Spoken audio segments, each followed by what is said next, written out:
छत्तीसगढ़ में पहले चरण की 20 सीटों पर मतदान जारी। सुबह 11 बजे तक राज्य में 22% से ज्यादा हुई वोटिंग। पूर्व मुख्यमंत्री रमन सिंह और कांग्रेस के प्रदेश अध्यक्ष दीपक बैद सहित कई दिग्गजों का भविष्य लगा दांव पर।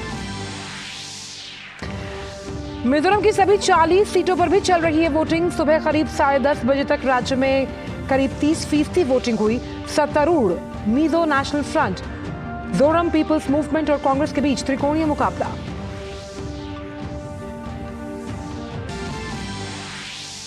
प्रधानमंत्री नरेंद्र मोदी आज 3 राज्यों के चुनावी दौरे पर।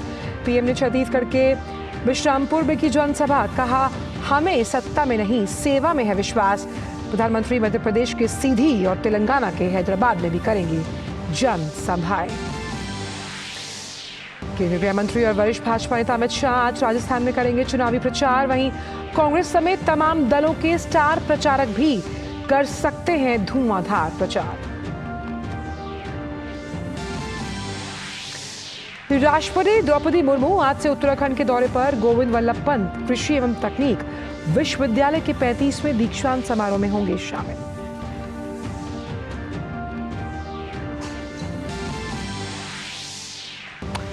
दिल्ली एनसीआर में बढ़ते प्रदूषण पर सुप्रीम कोर्ट में सुनवाई। पिछली सुनवाई में दिल्ली, पंजाब, हरियाणा, उत्तर प्रदेश और राजस्थान से पूछा, एयर क्वालिटी सुधारने के लिए क्या कदम उठाए गए।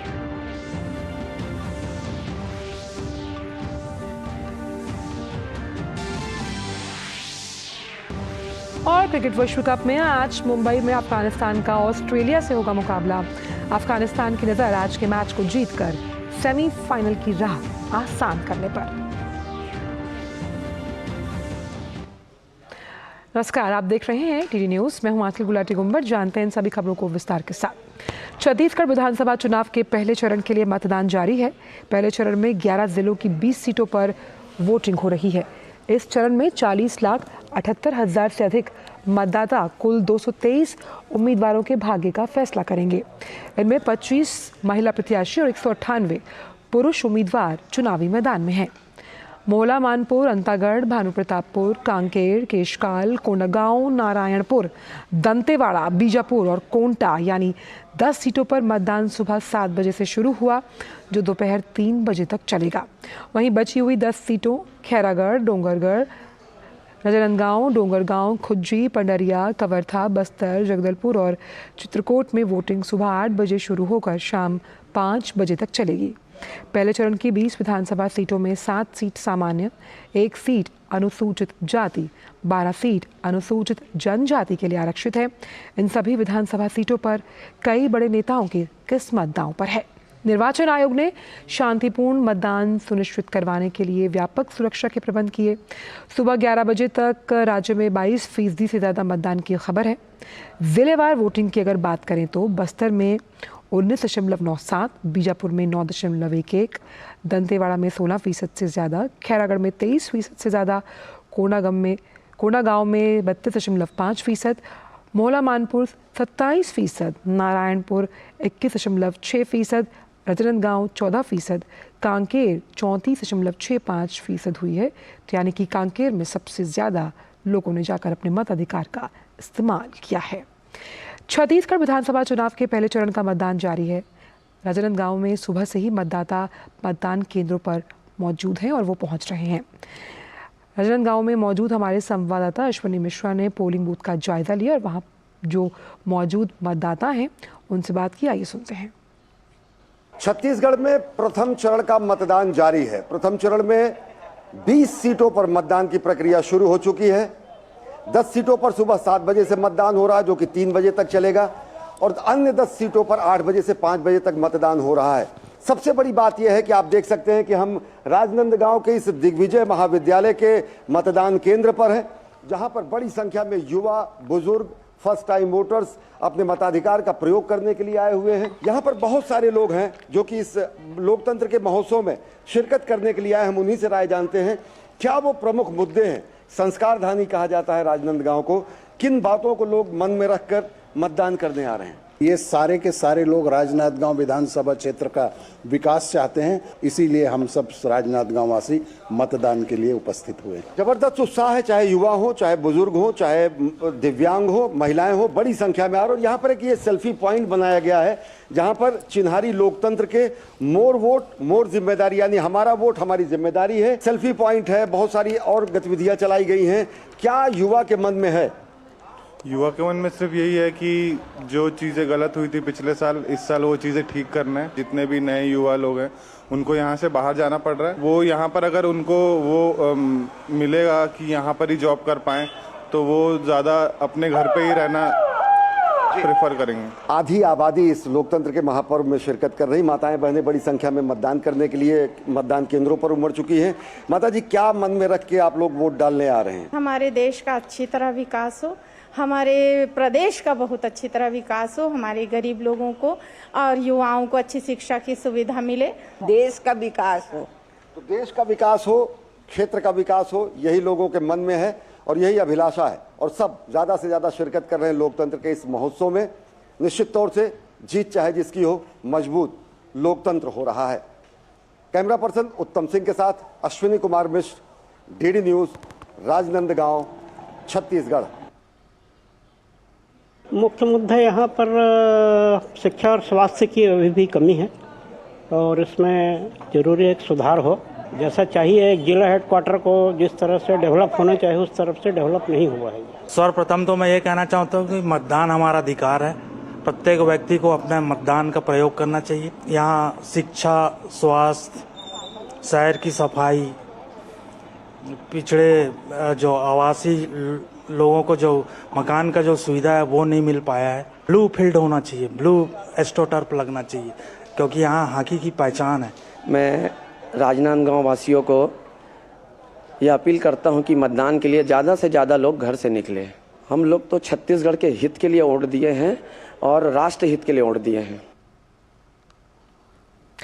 मिजोरम विधानसभा चुनाव के लिए सभी 40 सीटों पर भी मतदान चल रहा है। मिजोरम में 8 लाख से ज़्यादा मतदाता कुल 174 उम्मीदवारों के भाग्य का फैसला करेंगे। मिजोरम में इस बार चुनावी मैदान में 174 उम्मीदवारों में से 18 महिलाएं उम्मीदवार हैं, जबकि 156 पुरुष उम्मीदवार अपनी किस्मत आजमा रहे हैं। सत्तारूढ़ मिजो नेशनल फ्रंट, कांग्रेस और जोरम पीपल्स मूवमेंट सभी 40 सीटों पर उम्मीदवार उतारे हैं। वहीं भाजपा 23 क्षेत्रों में चुनाव लड़ रही है। सुबह करीब 11:15 बजे तक राज्य में 29.87% वोटिंग की खबर है। मिजोरम विधानसभा चुनाव के लिए मतदान जारी है।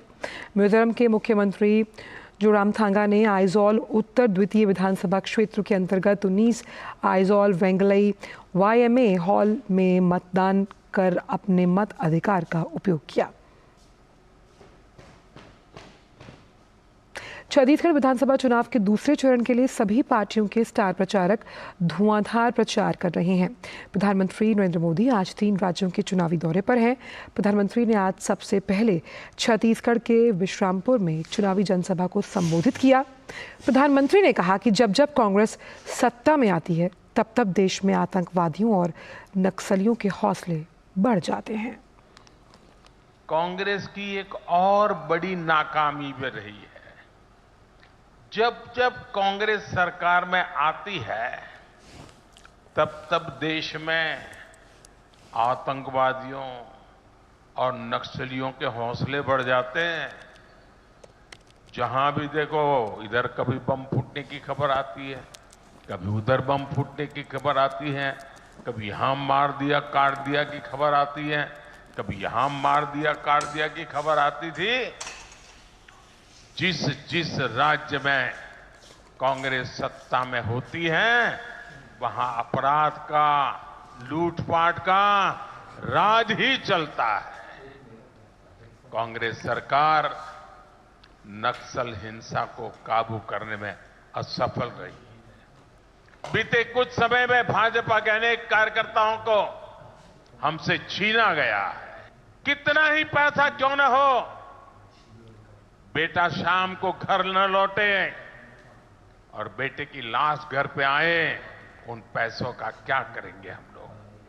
और इसलिए भाइयों बहनों, हर किसी की सुरक्षा बहुत जरूरी है और इसलिए कांग्रेस को हटाना उतना ही जरूरी है। प्रधानमंत्री मध्य प्रदेश के सीधी में भी एक जनसभा करेंगे। मध्य प्रदेश में एक ही चरण में होने वाली सभी 230 विधानसभा सीटों पर 17 नवंबर को मतदान होगा। उधर तेलंगाना में भी विधानसभा चुनाव के लिए प्रचार अभियान में तेजी आ गई और कई नेता प्रचार में शामिल हो रहे हैं। भाजपा के वरिष्ठ नेता और प्रधानमंत्री नरेंद्र मोदी आज हैदराबाद में एक जनसभा को संबोधित करेंगे। तेलंगाना में एक ही चरण में 30 नवंबर को मतदान करने का अधिकार जो है वो मतदाताओं को दिया गया है, जहां पर वो मताधिकार का उपयोग करेंगे। रुक करते हैं चुनाव से कुछ इतर खबरों का। दिल्ली एनसीआर में बढ़ते प्रदूषण पर सुप्रीम कोर्ट में आज सुनवाई हुई। पंजाब सरकार ने कहा कि पराली जलाने में 40% की कमी आई है। सुप्रीम कोर्ट ने कहा कि हर समय राजनीतिक आरोप प्रत्यारोप नहीं हो सकते। हम चाहते हैं कि पराली जलाना रोका जाए। हम नहीं जानते कि आप इसे कैसे करते हैं, लेकिन ये रुकना चाहिए। सुप्रीम कोर्ट ने कहा कि पराली जलाना बंद होना चाहिए और अभी ऐसा लगता है कि इसे रोकने के लिए कोई गंभीर प्रयास नहीं किए जा रहे। और इसी बड़ी खबर पर हमारे साथ बात करने के लिए विकास सारथी जुड़ गए। विकास, जिस तरह से सुबह भी हम बात कर रहे थे कि पराली जलाना एक बहुत बड़ी समस्या है प्रदूषण की बढ़ोतरी को लेकर, और आज सुप्रीम कोर्ट ने भी अपनी टिप्पणी में कहा कि कदम उठाने चाहिए। ये कैसे किया जाए ये नहीं पता, लेकिन ये होना चाहिए। बिल्कुल आंचल, यहाँ पर जब सुनवाई शुरू हुई तो पंजाब की तरफ से बताया गया कि इस साल 40% पराली जलाने की घटना में कमी आई है, लेकिन कोर्ट की टिप्पणी थी कि जो दावा किया जा रहा है उसका असर नहीं दिख रहा है। 40% कम करने से समस्या का समाधान नहीं होगा, ये पूरी तरह बंद होना चाहिए पराली जलाना। और इसीलिए कोर्ट ने यह भी कहा कि अभी हम कोई बहुत दीर्घकालीन योजना पर चर्चा करने के लिए यहाँ पर नहीं बैठे हैं। हम कोई ऐसा ठोस कदम चाहते हैं जिससे तुरंत पॉल्यूशन पर लगाम लगे, और इसीलिए कोर्ट ने पंजाब सरकार को ये कहा है कि वो ये सुनिश्चित करे कि कहीं पर भी पराली जलाने की घटना ना हो। पुलिस अधिकारी, संबंधित पुलिस अधिकारी जो SHO हैं उसके इलाके के, वो ये सुनिश्चित करें कि कहीं पर ऐसी घटनाओं को अंजाम ना दिया जाए। दूसरी बात, कोर्ट को यहाँ पर ये बताया गया कि इस समस्या की सबसे बड़ी वजह है कि पंजाब में पिछले कुछ सालों में क्रॉप पैटर्न बदला है और चावल यानी धान बहुत बड़ी तादाद में उगाया जाता है, और जिस किस्म का धान उगाया जा रहा है उसमें स्ट्रबल की समस्या आ रही है, क्योंकि किसान पंजाब में MSP ज्यादा होने की वजह से धान के लिए धान ज्यादा उगा रहे हैं और उसका निपटारा सही से नहीं हो पा रहा है, उसका जो स्ट्रबल बचता है। इसको लेकर के कोर्ट ने कहा है कि एक लंबी अवधि में ये किया जा सकता है कि इसको डिस्करेज किया जाए धान की खेती को पंजाब में, और केंद्र सरकार क्योंकि MSP तय करती है तो अन्य वैकल्पिक फसलों के लिए MSP तय किया जाए। वो ज्यादा लुक्रेटिव एक ऑफर किसान के पास हो कि वो धान के बजाय मिलेट्स को या मोटे अनाज को उगाए। इस पर जाहिर है इससे समय लगेगा, और तुरंत वाला जो काम अभी हो सकता है उस पर कोर्ट ने कहा है कि किसान क्योंकि आर्थिक कारणों से जो वैकल्पिक तकनीक अभी है पराली के निपटान के लिए, लेकिन एक चीज और भी है ना इसमें विकास, इसमें एक चीज और भी है कि सुप्रीम कोर्ट ने ये भी कहा कि कोई सही तरीके के दिशा निर्देश है ही नहीं, खास तौर पर पराली की समस्या से निपटने के लिए, और इसलिए ये सख्ती से कहना कि एक दिन का भी इंतजार नहीं किया जाए, कल तक ये देखा जाए कि पराली की जो जलाने की समस्या है इस पर त्वरित कार्रवाई की जाए। खासतौर पर पंजाब सरकार को फटकार लगाई है सुप्रीम कोर्ट ने। बिल्कुल, देखिए यही कहा है पंजाब सरकार को कि आप तुरंत ये सुनिश्चित करें अपने पुलिस अधिकारियों के माध्यम से, संबंधित जिम्मेदार प्रशासनिक अधिकारी के माध्यम से, कि पराली जलाने की घटना बिल्कुल बंद हो। और इस बीच में आप टेक्नोलॉजी जो भी आपके पास है वैकल्पिक निपटान के लिए, उसके लिए आप पैसा वहन करें। यानी उसमें कोर्ट ने बोला है कि जो कोर्ट को सुझाव दिया गया है उसमें इस तरीका ये हो सकता है कि 25% वहन पंजाब सरकार करे, 25% दिल्ली सरकार इस खर्च को वहन करे, और 50% केंद्र सरकार ऐसे किसी भी इक्विपमेंट के लिए पैसा उपलब्ध कराए किसानों को, ताकि वो पराली जलाए नहीं बल्कि उसका अलग से वैकल्पिक निपटारा कर सके। क्योंकि छोटे किसानों के लिए आर्थिक जो उसका कारण है वो बहुत बड़ा है, वो ऐसी टेक्नोलॉजी में निवेश नहीं कर सकते। तो इसीलिए राज्य सरकारों को और केंद्र सरकार को इसमें आगे आना चाहिए। जो तत्काल कदम उठाने की बात है वो ये है कि आप इमीडिएटली पुलिस को लगाइए ग्राउंड पर, और ये तय सुनिश्चित कीजिए कि कहीं पर भी पराली नहीं जलाई जाएगी। और ये दोषारोपण को लेकर भी सख्त टिप्पणी कोर्ट ने दी। उसने कहा कि पराली जलाना राजनीतिक आरोप प्रत्यारोप से ऊपर है। इस लिहाज से ये भी एक सख्त संदेश जाता हुआ इन तमाम राज्यों के लिए। बिल्कुल आंचल, ये टिप्पणी कोर्ट को इसलिए करनी पड़ी क्योंकि जैसा हमेशा होता है, एक बहस ये होती है कि वायु प्रदूषण में पराली का कितना कंट्रीब्यूशन है और दिल्ली के अपनी गाड़ियों का पॉल्यूशन कितना है। मसलन पंजाब की तरफ से कहा गया कि पंजाब में इस तरह की कोई समस्या नहीं है, संभवतः दिल्ली का वेहिकुलर पॉल्यूशन भी बहुत बड़ा इसका एक कारण है।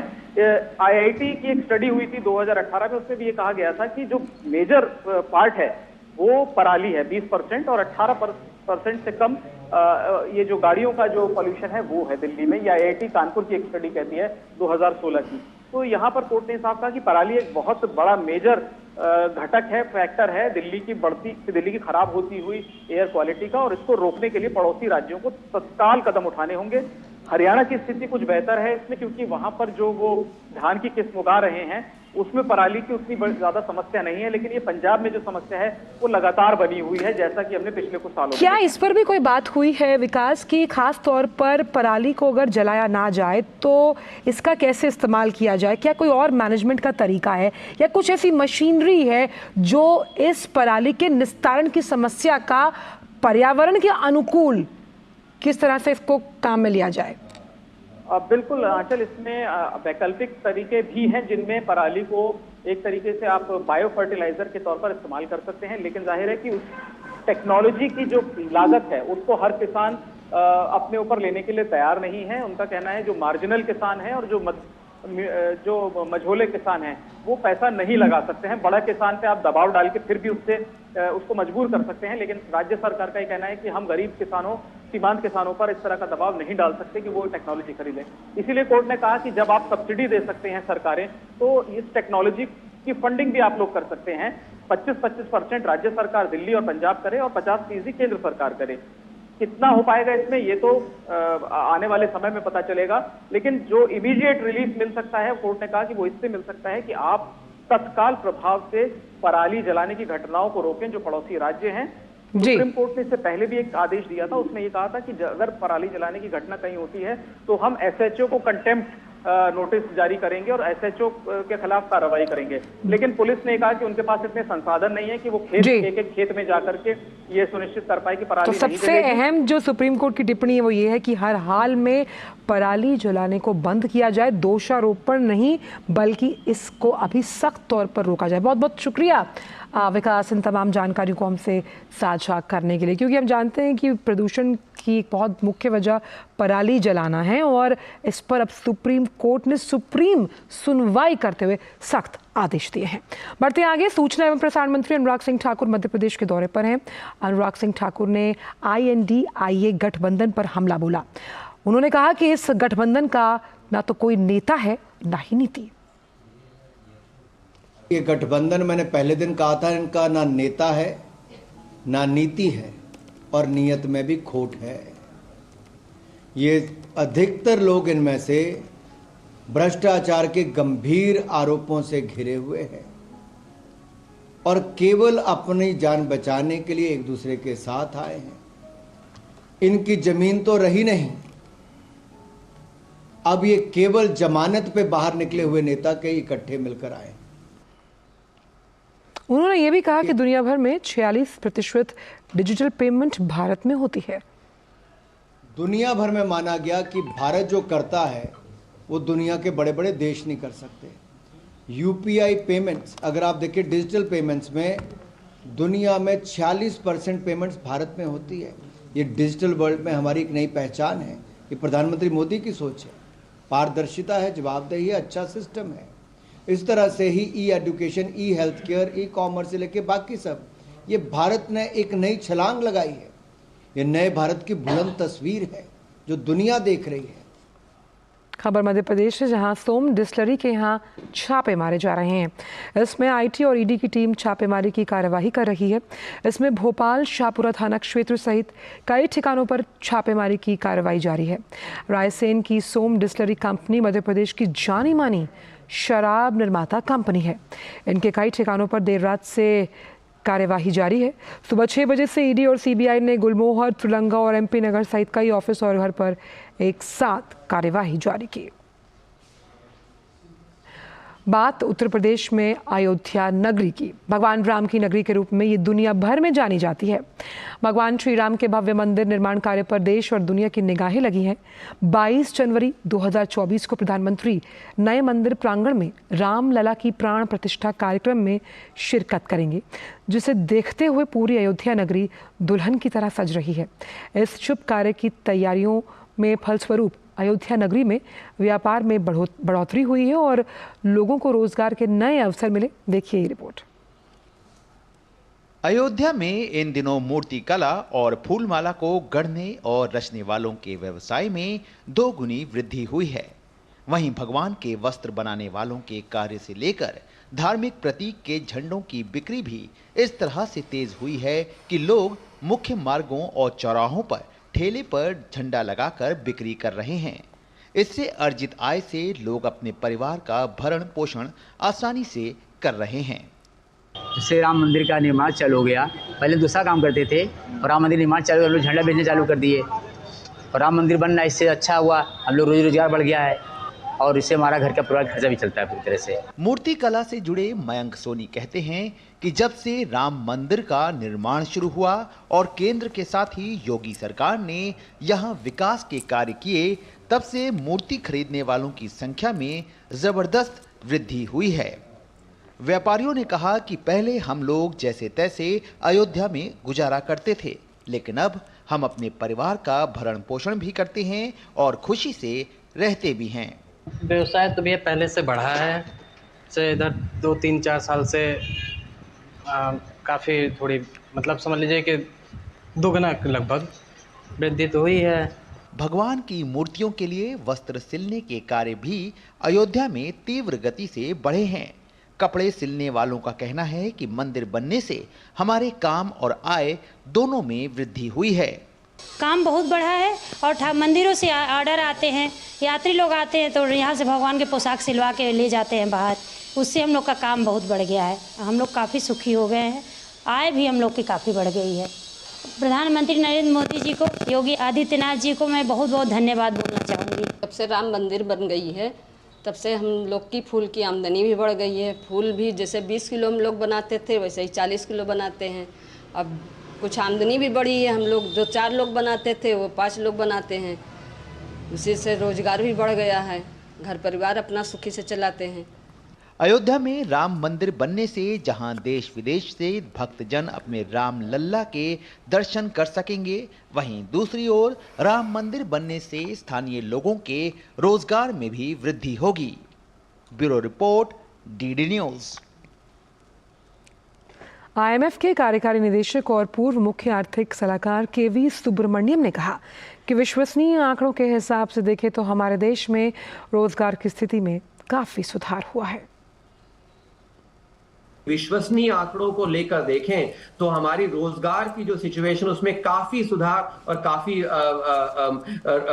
काफी मोमेंटम आया है। क्योंकि जीडीपी ग्रोथ बढ़ा है तो उससे रोजगार बढ़ना ये स्वाभाविक है और ये साफ दर्शाता है कि हमारी जो PLFS की जो डेटा है वो विश्वसनीय है। यदि आप देखें जो पीस हमने लिखा है उसमें, तो लॉकडाउन के समय में और जो पहली जो उसमें सेकेंड वेव जो आई थी ओमिक्रॉन वाली वेव में, उसमें रोजगार की सिचुएशन जो उसमें खराब हुआ था, ये भी ये साफ दर्शाता है कि ये आंकड़े जो है ये विश्वसनीय है। क्योंकि लॉकडाउन के समय में जो कठिनाइयां हैं वो बढ़ी थी, उसी तरह जो कोविड की जो सेकेंड वेव थी उसमें भी बढ़ी थी और उसमें जो है रोजगार का जो सिचुएशन जो है थोड़ा खराब होना ये साफ दर्शाता है कि ये आंकड़े जो है विश्वसनीय है और इन्हीं पे हमें ध्यान देना चाहिए, न कि जो अविश्वसनीय CMI के आंकड़े हैं। रुक करते हैं अंतर्राष्ट्रीय खबरों का। अमेरिकी राष्ट्रपति जो बाइडेन और इजराइल के प्रधानमंत्री बेंजामिन नेतन्याहू ने एक बार फिर फ़ोन पर बात की। इस दौरान दोनों नेताओं ने मानवीय कारणों से गाजा पर हमलों में अस्थायी विराम और बंधकों की रिहाई की संभावना पर चर्चा की। व्हाइट हाउस के प्रवक्ता जॉन किर्बी ने बताया कि अमेरिका और इजराइल की सरकार अस्थायी विराम पर बातचीत कर सकती है और संभावना है कि इस दौरान हमास अमेरिकी बंधकों को रिहा कर दे। बाइडेन और नेतन्याहू ने वेस्ट बैंक की स्थिति पर भी चर्चा की। किर्बी ने कहा कि गाजा में पर्याप्त सहायता नहीं पहुंच रही। पिछले 24 घंटों में 30 से भी कम ट्रक गाजा पहुंचे। सामान्य युद्ध विराम एक उचित कदम होगा। बात क्रिकेट की। क्रिकेट विश्व कप में आज ऑस्ट्रेलिया और अफगानिस्तान की टीम आमने सामने होंगी। इस टूर्नामेंट में ऑस्ट्रेलिया का सफर ठीक रहा। अंक तालिका में तीसरे पायदान पर काबिज ऑस्ट्रेलिया ने इस टूर्नामेंट में अब तक 7 मुकाबले खेले, जिसमें से उसे 5 मैचों में जीत हासिल हुई। वहीं अफगानिस्तान की टूर्नामेंट की अंक तालिका में वो 6ठे स्थान पर है।